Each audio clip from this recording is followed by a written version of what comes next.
Now study tips and advice on how to learn the content of the lecture slides after attending your lectures or watching any pre-recorded lecture videos. My first advice is to know the do's and the don'ts for learning any subject using the lecture notes.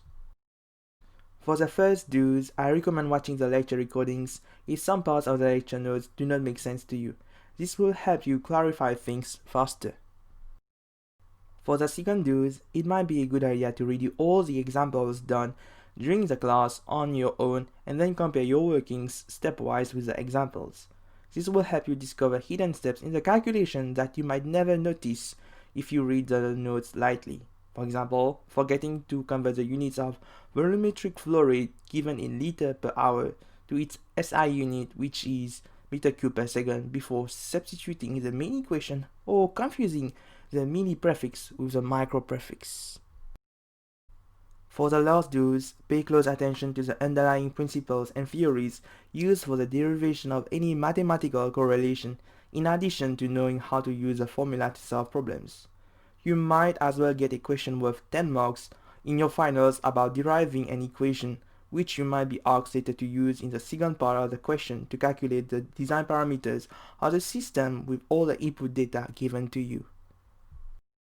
Whereas, for the don'ts, don't study for more than 2 hours straight without taking a break. You will suffer in both the quality and the quantity of the work done.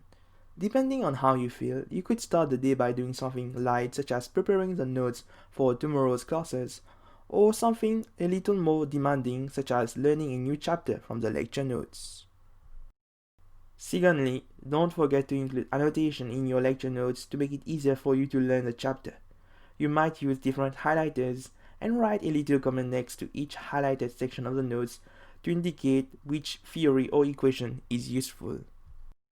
For the last don'ts, don't read the lecture notes from a computer screen directly to avoid eye strain. My second advice is to understand the different steps in learning any chapter through the lecture notes, the knowledge of which can help you to significantly improve your study techniques. The learning model that I propose is broken into 3 stages. For the first stage, think about a sandwich being cut into 4 different slices and then being assigned to 4 different persons. The same thing happens when you read your lecture notes. The process is that you're breaking down the notes into smaller parts and assigning meanings to them. For example, using a highlighter to color different sections of the notes and relating them to the learning outcomes of this chapter. This can also help you differentiate which part of the notes is useful for the assignments, for the mid-semester test, and for the end-of-semester examination.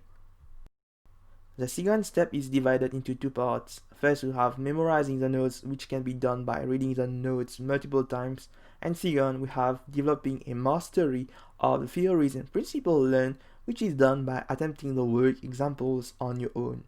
This step is about building your capacity to trust in the knowledge that you are acquiring.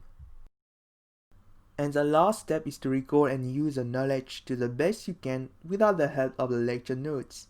At this stage, you start to feel more connected to what you are learning and show fewer concern with what is in your surroundings. You also feel very satisfied with the work done and show a great appreciation for what you just learned, which is also a sign that you feel secure about what you are studying. My third advice is to learn how to adjust yourself to the technical language being used in the lecture notes. True, the main obstacle to personally conquer a new area of knowledge is to understand the unfamiliar key terms or words of the chapter. The faster you can adjust to the new vocabulary, the quicker you will be able to learn the chapter. For someone like me who has never studied biology, taking on the bioprocess engineering unit in my postgraduate degree has been a very daunting challenge, especially when there were weird biological terms in the notes that I was completely clueless of. So the strategy I used to overcome this problem was, I first picked up the challenging and foreign biological words, defined them with the help of a textbook, and wrote the annotation in my notes. I then imported those newly learned words in my reading so that I could understand what was written in the notes in my own words. It felt like I started building an overall picture of what the topic was about. I then iterated the same step for other chapters, which helped me stay connected to what I was studying. My last advice is to draw concept maps to summarize what you have learned from each chapter, which will later facilitate the process of revision for the entire subject. Drawing a concept map can be a puzzling task, especially when you don't know what to write. I recommend that you use the following format, which is based on 4 different levels. The first level is where you write down the title of a chapter in the center of the page. For example, the benefit of using humor to reduce stress. The second level is where you write down all the learning outcomes for a topic. For example, in this chapter you will learn first the meaning of humor, the consequences of stress, the outcomes of using humor, and lastly, the advantages of using humor. The third level is where you list all the answers requested in the learning outcomes. For example, what is the meaning of humor? We have laughter, jokes, comedy, sitcoms, and TV. The fourth level is where you highlight any particular section that needs special attention. For example, in the previous past exam papers, questions were set on the advantages of using humor.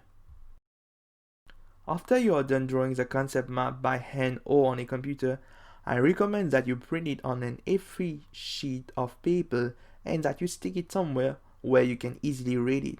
One such place could be on the toilet door to avoid spending too much time on your mobile phone.